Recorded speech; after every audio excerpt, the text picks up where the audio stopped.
బాళికి మహోదయం, ప్రేమా త్యాగం సేవా సహనం, ప్రేమా త్యాగం సేవా సహనం. దేవుని కోసం దేశం కోసం, దేవుని కోసం దేశం కోసం మరణాతా దర్శనం, మహిమనాథుని దర్శనం, మహిమనాథుని దర్శనం.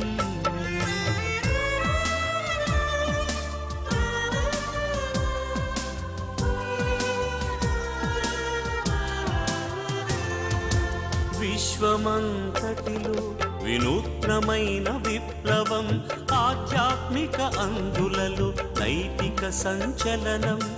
విశ్వమంతటిలో వినూత్నమైన విప్లవం, ఆధ్యాత్మిక అందులలో నైతిక సంచలనం.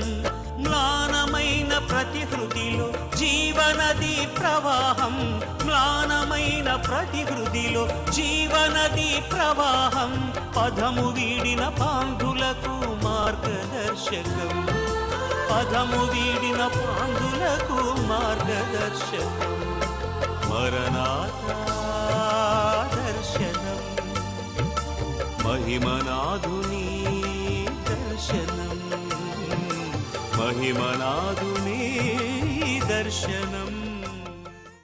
మరణాత దర్శనము చూస్తున్న మీకు క్రీస్తునామమున వందనములు. మేము అందిస్తున్న ఈ కార్యక్రమం ద్వారా మీరు ఎన్నో దీవెనలు పొందుకుంటున్నారని తెలుసుకుని ఎంతో సంతోషిస్తున్నాము. మనుషుడు లోకంలో ఉన్న అశాశ్వతమైన వాటి కొరకు ఎంతో కష్టపడుతున్నాడు, ప్రయాసపడుతున్నాడు. క్షయమైన వాటి కొరకు కష్టపడమాకండి, అక్షయమైన ఆహారం కొరకు కష్టపడండి అని యేసుప్రభు తన వాక్యంలో చెప్తున్నాడు. ఎందుకంటే అక్షయమైన ఆహారము మీకు నిత్య జీవాన్ని అనుగ్రహిస్తుంది. మనుషుడు లోకమునంతా సంపాదించుకుని తన ప్రాణమును పోగొట్టుకుంటే ప్రయోజనం ఏమున్నది అని యేసుప్రభు చెప్పాడు. కాబట్టి అశాశ్వతమైన వాటికి ప్రాధాన్యతనివ్వక శాశ్వతమైన విలువలు కలిగిన నిత్య జీవానికి మార్గము చూపేదే మరణాత దర్శనం. గత 40 సంవత్సరాలుగా దేవునిచే ఘనంగా వాడబడుతున్న దైవ సేవకులు మా నాన్నగారు గుళ్ళపల్లి మోజెస్ చౌదరి గారు వర్తమానమునకు ముందు ఒక భక్తి గీతమును విందాం.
ఏమన్నా మీరంతా బాగున్నారా? మీ గొడ్డు గోదా చెట్టు చేమ పిల్ల పీసు అందరూ బాగున్నారా? మీ ఇల్లు బంగారంగాను మీరు బహుగా దీవించబడాలని మా కోరిక, మా ప్రార్థన. ఈ కార్యక్రమాలు రూపొందించడంలో, ఈ సందేశాలు అందించడంలో గల ఉద్దేశం ఏదైనా ఉండింటే అది మీ దీవెన. మీ జీవితాల్లో మార్పు రావాలి. మా జీవితాల్లో మార్పు తెచ్చి మా జీవితాలను ఎంతో అర్థవంతం అందవంతం చేసినటువంటి మహాదేవుడు మీ జీవితాలను కూడా అలాగే దీవించాలని. మీలో కలిగిన వారు ఉన్నారు, లేమిలో ఉన్నవారు ఉండొచ్చు, బాగా సంపాదన పనులు ఉండొచ్చు, కేవలం కాయ కష్టం మీద రెక్కల ముక్కలు చేసుకుంటే కానీ డొక్కలు నిండనటువంటి కుటుంబాలు ఉండవచ్చు. ఎవరైనా పర్వాలేదు, తృప్తిగా జీవితాన్ని గడుపుతాం. సంవత్సరం కొత్తదే, కానీ మన తత్వం పాతదైతే దానివల్ల ప్రయోజనం ఏముందో చెప్పండి? సంవత్సరాలు, మాసాలు, రోజులు మారినంత మాత్రాన ఏమొస్తుంది చెప్పండి?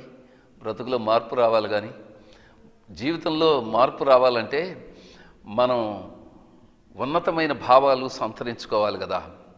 అప్పుడే మన జీవితం సుఖధామం అవుతుంది. అర్థవంతమైన జీవితాలు జీవించాలంటే అర్ధరహితమైన పాత రోత బుద్ధికి స్వస్తి చెప్పాలి. ఏమంటారు చెప్పండి?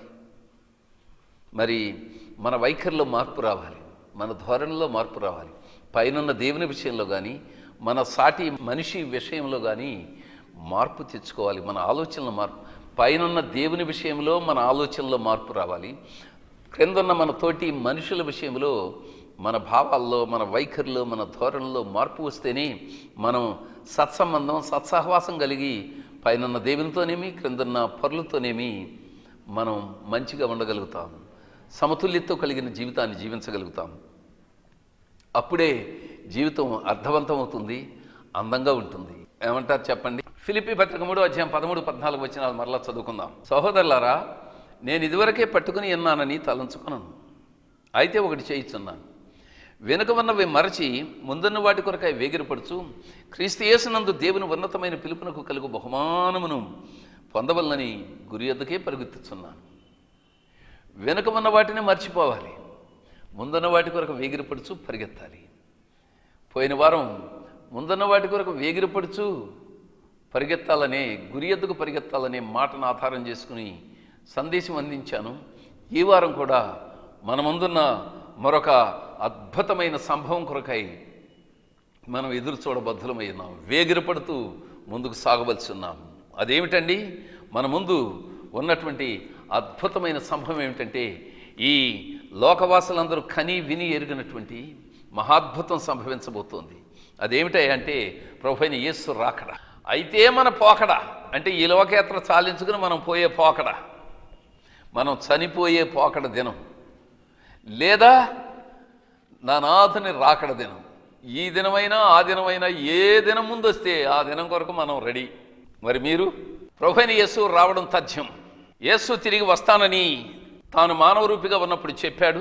నేను వెళ్ళిపోవడం మీకు మంచిది, నేను వెళ్ళి నా తండ్రి ఇంట్లో అనేక నివాసాలు ఉన్నాయే, వాటిల్లో మీ కొరకు నివాసాన్ని సిద్ధం చేస్తానన్నాడు.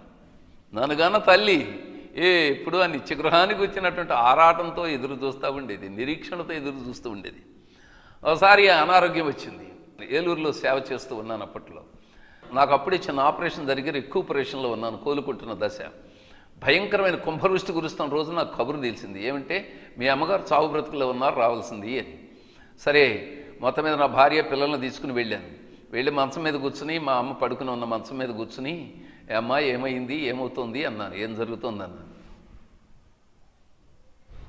అంతా అయిపోయింది రాయ్యా, వెళ్ళిపోతాను నా ఇంటికి అంది. ఎందుకు మళ్ళీ అంకంత పెంకుటిల్లు మా తాత సుబ్బయ్య గారు కట్టించాడు కదా, ఈ ఇల్లు ఉంది కదా, నీకు ఇంక ఈ ఇంటిని విడిచిపెట్టి ఏ ఇంటికి వెళ్తావన్నాను. నీకు తెలుసురయ్యా, నా ఇల్లు ఇది శాశ్వతం కాదు, ఇది నా ఇల్లే కానీ నాకు శాశ్వతం కాదు. నా శాశ్వత గృహం నా తండ్రి నా కొరకు కడుతున్నాడు, అక్కడికి వెళ్తానంది. అన్న తర్వాత కూడా చాలా సంవత్సరాలు బ్రతికింది మా అమ్మ. అన్న తర్వాత దాదాపు 26 సంవత్సరాలు 25 సంవత్సరాల దగ్గర బతికింది. దేవుడు అద్భుతమైన ఆయుష్ను పొడిగించాడు. కానీ చివరి దశకు వచ్చినప్పుడు అమ్మ ఓ రోజు పొద్దుపోయిన తర్వాత వచ్చాను నేను, నా భార్య సేవలో తిరిగి వచ్చిన తర్వాత, ఏ అమ్మా ఎలా ఉన్నావు, భోంచేసావా అని అడిగాను. నిద్రపోకుండా ఉన్న మా అమ్మను చూచి. మాట రావడం లేదు, తిరిగి జవాబు చెప్పట్లేదు. మాట పడిపోయింది. ఎందుకంటే నేను సేవ కొరకు ఆ సాయంత్రం వెళ్ళి ఆ మధ్యాహ్నం వెళ్ళిన తర్వాత సెరెబ్రల్ స్ట్రోక్ వచ్చి కొట్టింది మా అమ్మని. రైట్ సైడ్ అంతా కొట్టేసింది. కుడి చెయ్యి కుడికాలు పనిచేయట్లేదు. నోరేమో నత్తిగా వస్తుంది మాట. ఏదో జరిగింది, రేపు పొద్దున వరకు వేచి ఉందామని చూసాము. మరుసటి రోజు ఉదయం చూస్తే మాట పూర్తిగా పడిపోయింది. ఇక నాకు అనిపించింది, యేసయ్య అమ్మను నువ్వు తీసుకెళ్లే రోజు వచ్చేసింది అనిపిస్తుంది. అయినా అమ్మ నీవు సిద్ధం చేసిన ఆ నిత్యగృహం కొరకు ఎంతో ఆశతో ఎదురు చూస్తూ వచ్చింది కాబట్టి ఆ ఇంటికి అమ్మ వెళితే నాకేం అభ్యంతరం లేదు, నాకేం ఇబ్బంది లేదు, నాకేం బాధ లేదు. నిరభ్యంతరంగా తీసుకువెళ్ళు. అమ్మ జీవించిన జీవితం ఎంతో విలువైంది. ఈ కొడుకును కనడమే కాకుండా పెంచడమే కాకుండా విలువైన సూత్రాలతో పెంచింది. తన కన్నీటి ప్రవాహంలో పడి నేను కొట్టుకొచ్చేలాగా, దేవుని రాజ్యంలోకి కొట్టుకుని వచ్చేలాగా నా కొరకు కొన్ని గ్లాసుల చెంబుల బిందెల కన్నీరు గార్చి ఉంటుంది. అటువంటి అమ్మను నువ్వు తీసుకెళ్తానంటే నిరభ్యంతరంగా తీసుకువెళ్ళు అని దేవుని సందులో దేవుని స్తుతిస్తూ ప్రార్థించాను. ఆ తర్వాత మా అమ్మ వైపు తిరిగి అన్నాను కదా, అమ్మ దేవుడు మన ఎడల గొప్ప కార్యాలు చేశాడు కదా అమ్మ అన్నాను. అప్పుడు కదులుతున్న తన ఎడమ చేతిని తీసి నా కుడి చేతి మీద ఉంచి కళ్ళనీళ్లతో జవాబు చెప్పింది, అవును రాయ్యా అన్నట్లుగా. అదే అమ్మ నేను చివరగా ఊసులాడుకున్న విధం. నా తల్లి చనిపోయి ఆ తర్వాత వారం రోజులకి నిద్రించింది ప్రభునందు. మా అమ్మ భౌతిక ఆయన సాగనంపేటప్పుడు నవ్వుతూ సంతోషంగా సాగనంపాలని, అందుకు కృపదైచ్చేయమని దేవుని ప్రార్థించాను. అట్లాగే నేను, నా భార్య, మా 4 పిల్లలు, వాళ్ళ కుటుంబాలు అందరం ఉండి అమ్మను ఆర్భాటంగా సాగనంపాము. అమ్మను కాదు, అమ్మ భౌతికాయాన్ని ఆర్భాటంగా అంత్యక్రియలు జరిపించి సాగనంపాము. దేవునికి స్తోత్రం కలుగును కాక. ఎంత గొప్ప నిరీక్షణ! బ్రతుకులోనూ నిరీక్షణ, సావులో కూడా నా నాథుని రాకడ కొరకు నేను సిద్ధపడ్డాను. నా తండ్రి సన్నిధికి నేను వెళుతున్నాను, నా రక్షకుని రాజ్యంలోకి నేను వెళుతున్నానని గొప్ప ధీమాతో వెళ్ళింది అమ్మ. అంతేకాదు, క్రీస్తునందుండి మృతులైన వారందరి యొక్క నిరీక్షణ ఇదే. అట్టి గొప్ప భాగ్యవంతులై వారు ఈ లోకయాత్ర విజయవంతంగా ముగించుకుని దేవుని రాజ్యం కొరకు సిద్ధపడి వెళుతూ ఉన్నారు. హల్లెలూయా. వెనకడకో ఇంజనీర్ గారు అన్నారు, ఏమండి చౌదరి గారు, మీటింగ్లు బోటింగ్లు పెడతా ఉంటారు కదా మీరు, అప్పుడప్పుడు కారులో ఆగి వింటాను వీళ్ళు ఏం చెబుతారో అని చెప్పని. ఎప్పుడు మారు మనసు అంటారు ఒకటి. రెండోది యేసుక్రీస్తు వస్తాడు మళ్ళీ తిరుగుతాడని అంటారు. ఏంటంటే మీరు కూడా అది నమ్ముతున్నారా అన్నారు. అవునండి నేను నమ్ముతున్నాను. అదేంటంటే అమెరికాలో చదువుకొచ్చి మీరు యేసు ప్రభు మళ్ళీ తిరిగి వస్తాడని నమ్మడం ఏంటండి అన్నారు. ఆయన తిరిగి వస్తాడని నమ్మకపోతే నేను అమెరికాలో చదవడానికి అర్థం లేదండి రావు గారు అన్నాను నేను. యేసు వస్తానని చెప్పిన నా నాథుడు రాకుండా మాంతాడా? బైబిల్లోంచి ఒక మాట చదువుతాను. అపొస్తలుల కార్యములు 1వ అధ్యాయం 9, 10, 11 వచనాలు. ఈ మాటలు చెప్పేవారు చూస్తుండగా యేసు ఆరోహణమాయను. అప్పుడు వారి కన్నులకు కనపడకుండా ఒక మేఘము ఆయనను కొనిపోయిను. ఆయన వెళుతుండగా వారు ఆకాశం వైపు తేరి చూచుచుండిరి. ఇదిగో తెల్లని వస్త్రములు ధరించుకుని 2 మనుషులు వారి యొద్ద నిలిచి, గల్లే మనుషులారా, మీరెందుకు నిలిచి ఆకాశం వైపు చూచుచున్నారు? మీ యొద్ద నుండి పరలోకమునకు చేర్చుకునబడిన ఈ యేసే ఏ రీతిగా పరలోకమునకు వెళ్ళుట మీరు చూచితురో ఆ రీతిగానే ఆయన తిరిగి వచ్చునని వారితో చెప్పిరి. ఇది దేవుడు తన దూతల ద్వారా మానవాళికి పంపించిన, యేసు శిష్యగణానికి, క్రీస్తు సంఘానికి పంపించిన గొప్ప సందేశం. ఏ యేసైతే వెళ్ళాడో మానవ రూపిగా ఉండి మానవ పాప హరణం కొరకై తన యొక్క ప్రాణాన్ని సిలువలో బలిదానం చేసి మృత్యుంజయుడై పునరుద్ధానుడై తిరిగి లేచి తిరిగి పరలోకారోహణుడై మేఘారూఢుడై ఎలా వెళ్ళాడో అదే యేసు అదే రీతిగా తిరిగి వస్తాడు.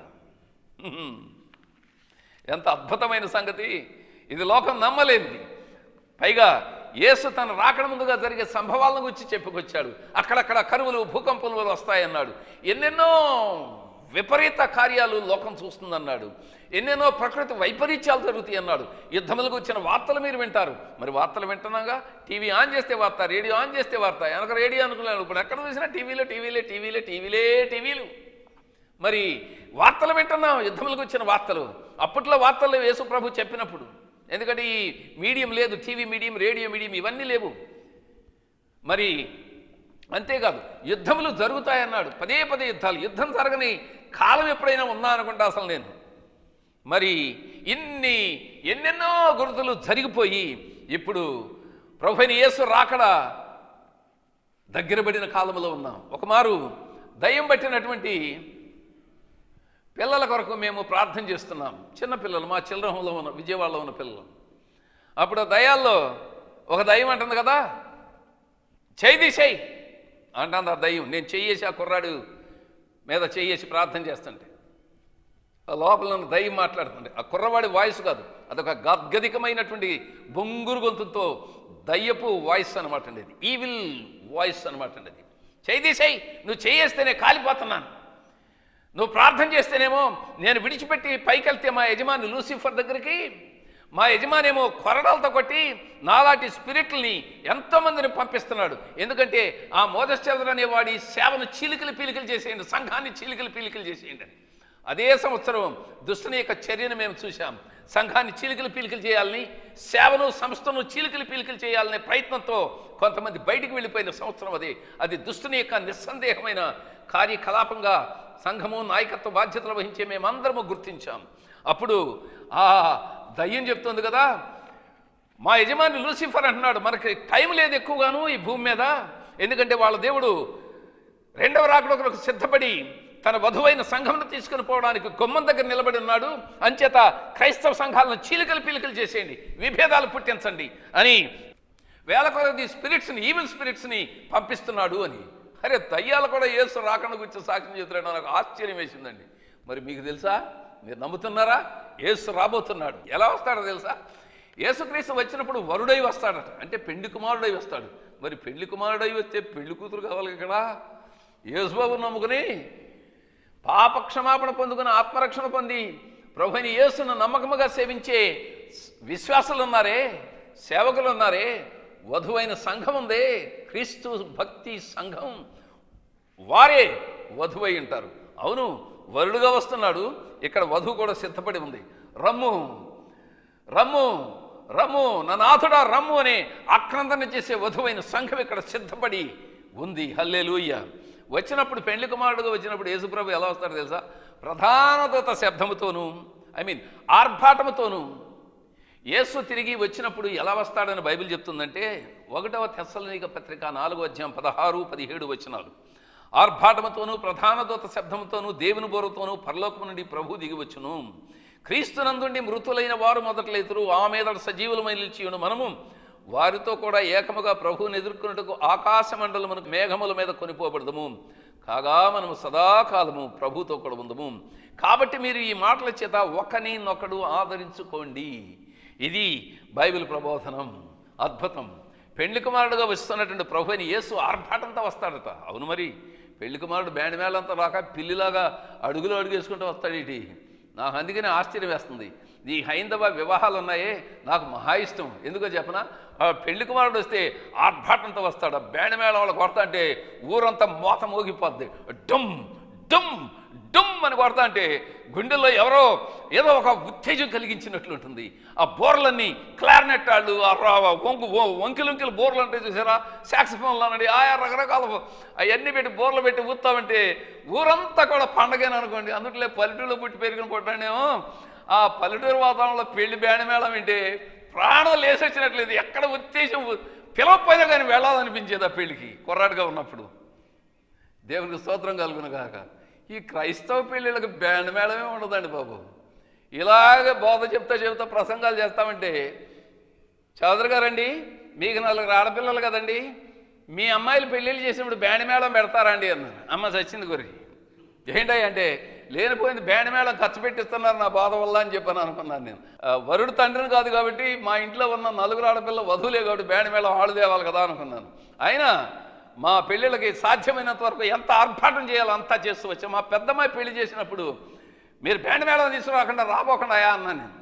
అవతల పెళ్లివారిని మిలిటరీ బ్యాండ్ పెట్టి, అందుట్లోనూ చాలామంది క్రైస్తవులు ఉన్నారేమో, ఆ బ్యాండ్ మేళం మాస్టర్ గారు, మిలిటరీ బ్యాండ్ మాస్టర్ గారు దేవదానం గారి నుండి బైబిల్ గీతాలు, ఈ భక్తి గీతాలు బ్యాండ్ మేళంతో కొడుతుంటే ఊరంతా విజయవాడలో ఉన్న పటమట్లంకంతా దద్దరిల్లిపోయినట్లు అనిపించింది. దేవునికి స్తోత్రం కలుగును గాక. హల్లెలూయా. నా నాథుడు ఆర్భాటంతో వస్తున్నాడు. చాటుమాటుగా వచ్చి వెనకదొడ్లోంచి వచ్చి లేపుకుపోయే వరుడు కాదు ఈయన. నెరీదుగా వచ్చి లోకవాసులందరూ ఆశ్చర్యచకితులయ్యే రీతిగా ఆర్భాటంతో తన వధువును తీసుకుపోవడానికై వరుడుగా రాబోతున్నాడు రక్షకుడైన యేసు. రెండవదిగా ప్రధాన దూత శబ్దంతో వస్తాడట.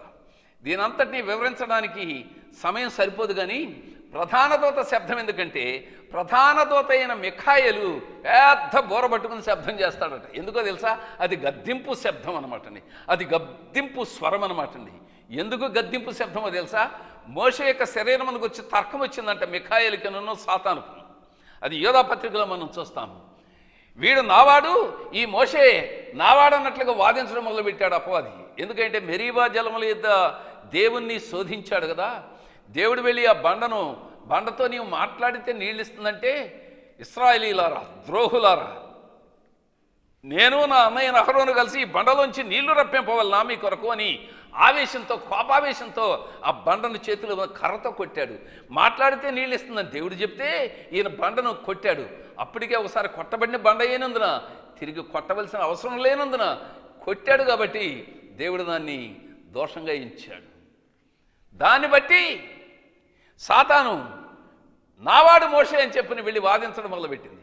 అతనితో తర్కించడానికి ఇష్టపడిన ప్రధాన దూత గద్దించాడట, ప్రభు నిన్ను గద్దించునుగా. కానీ ఈ ప్రధాన దూత శబ్దం ఏమిటో కాదు, రేపు అలనాడు పాత నిబంధన కాలంలో మోషే అంతటి గొప్ప భక్తుని విషయంలోనే అపవాది వచ్చి ఈ మోషే శరీరం నాది అని చెప్పని వాదించాడంటే, రేపు మనము యేసు రాకడలో క్రీస్తునందుండి మృతులైన వారు లేవకుండా వీడు అడ్డుకోకుండా ఉంటాడు అనుకుంటున్నారు. ఈ సైతాను అడ్డుకుంటాడు. ఎందుకంటే తప్పులు తడకలు ఉన్నటువంటి విశ్వాసుల జీవితాలను అడ్డుకోకుండా ఉండడు, అడ్డుకుంటాడు. కానీ ఆశ్చర్యం ఏమిటంటే అతను గద్దించే దివ్యమైన ప్రభుని యొక్క గద్దింపు శబ్దమే ప్రధాన దూత శబ్దం. ఇకపోతే దేవుని బోర.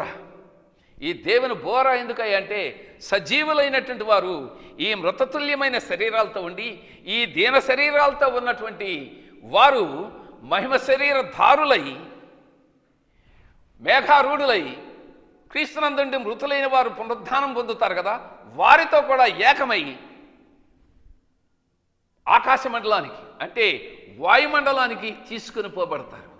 ఎందుకంటే ప్రభువైన యేసు ఇప్పుడు 3వ ఆకాశంలో ఉన్నాడు.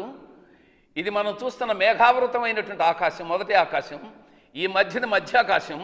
ఈ 3వ ఆకాశం నుంచి ప్రభువైన యేసు ఇక్కడికి వస్తే వరుడుగా ఈ ఆకాశానికి వస్తే, ఈ భూమి మీద మొదటి ఆకాశమైనటువంటి మేఘావృతమైనటువంటి మేఘమండలం మీద నుంచి మేఘమండలం క్రింద ఉన్నటువంటి భూమి మీద ఉన్నటువంటి మనము ఆ శబ్దానికి ఆ పిలుపుకు మార్పు చెంది మధ్యాకాశంలో వేచి ఉన్న వరుడు నాథుడైన క్రీస్తుని కలుసుకోవడానికి వెళ్తాం. అందుకొరకే దేవుని బోర శబ్దం చేయబడుతుంది. సజీవులైన వారు మార్పు చెంది మహిమ శరీరధారులై యేసు రక్షకుడిని కలుసుకోవడానికి వెళ్ళడానికి అనువుగా చేయబడే శబ్దం అది. మరి యేసు రాకడను గురించి సందేహం ఏమీ వద్దండి. ఆయన వస్తానని చెప్పాడు, వస్తాడు. ఆయన మొదటి రాకడ అంటే భూలోకంలోకి మానవ రూపిగా వస్తాడని ప్రవచనాలు ఎన్నో వందల వేల సంవత్సరాల క్రితం చెప్పబడ్డాయి, అవన్నీ నెరవేరాయి. మరి ఇప్పుడు యేసు 2వ రాకడ గురించి చెప్పబడిన ప్రవచనాలు నెరవేరకుండా ఫెయిల్ అయిపోతాయి అనుకుంటున్నారా? తప్పక నెరవేరుతాయి. అయితే ఒకటి, ఆ నాథుని యొక్క రాకడ దినం కొరకు మీరు సిద్ధపడి ఉంటే ధన్యులు, సిద్ధపడి ఉండకపోతే సిద్ధపడిన కన్యకలకు పట్టిన గతి మనకు పడుతుంది. అట్లా వద్దు. ప్రభు రాకడ కొరకు సిద్ధపడదాం, కిరికిరిలు చేయకుండా ఉందాం, కుళ్ళుకు సిద్ధానికి స్వస్తి చెబుదాం. శుద్ధ హృదయాలతో మన ఆత్మ దీపాన్ని ఆరిపోకుండా కొడిగట్టకుండా ఒత్తులను సవరించి సారించి వెలిగించుకుందాం. దేవుని యొక్క వాక్యపు వెలుగులో దేవుని ఆత్మశక్తితో ప్రభు యొక్క రాకడ కొరకు సిద్ధపడదాం. వచ్చినప్పుడు కూడా ఆయన ఎవరో ఎక్స్పెక్ట్ చేయని టైంలో దొంగవలే వస్తాను అని చెప్పాడు. ఆయన రాకడ గుర్తులన్నీ జరిగిపోతూ ఉండగా ఆ రాకడ కొరకు సిద్ధపడదాం. ముందున్న క్రీస్తు ప్రభుని రాకడ కొరకు వేగిరపడుతూ ఆయత్తపడదాం. క్రీస్తు యేసునందు దేవుని ఉన్నతమైన పిలుపును కలుగు బహుమానము అందుకోవాలని గురి ఎద్దుకే పరిగెడదాం. ఈ నూతన సంవత్సరంలో దేవుడు మిమ్మల్ని మీ కుటుంబాలని అందుకు సిద్ధం చేయునుగాక. ప్రార్థన చేసుకుందాం. మీరంతా భక్తిభావంతో కళ్ళు మూసుకున్నట్లయితే మీరు కూడా చేతులు జోడించి టీవీల ముందు ప్రభు పాద సన్నిధిని భక్తిభావంతో ఉండండి. ప్రార్థించుకుందాం. సకల ఆశీర్వాదములకు కారణభూతుడైన మా పరలోకపు తండ్రి, నీ దివ్యమైన నామమును ప్రస్తుతి చేస్తూ ఉన్నాం. ఈ నూతన సంవత్సరంలో ప్రవేశించిన మా ప్రేక్షకులను వారి కుటుంబాలను బహుగా ఆశీర్వదించండి. ఈ టీవీ కార్యక్రమాలు మరణాత దర్శనం ద్వారా అందిస్తూ ఉన్నాం. ఈ కార్యక్రమం వస్తున్న ఈ టీవీ ఛానల్ వారిని బహుగా ఆశీర్వదించండి, వారి యాజమాన్యాన్ని ఆశీర్వదించండి. అనేక మందికి నీ దివ్యమైనటువంటి నీతి బోధలు, సువార్త సందేశాలు అందించడానికి అవకాశం కల్పించే వీరి ఛానల్ను బహుగా వర్ధిల్ల చేయండి. అనేకులకు దీవెనగా ఈ కార్యక్రమాలను చేస్తున్నందుకై నిన్ను స్తుతిస్తూ ఉన్నాం. దేవదేవుడు అని నీ యందున్న విశ్వాసంతో మా బ్రతుకులు సరిచేసుకుంటూ నీ దివ్య రాకడ కొరకై ఆయత్తం కావడానికి, సంఘమైన వధువులో చేరి నీ రాకడలో ఎత్తబడడానికి సిద్ధపడాలని వీరందరి కొరకై నిన్ను వేడుకుంటూ యేసు దివ్యనామాన ప్రార్థన చేస్తున్నాం తండ్రి. ఆమేన్.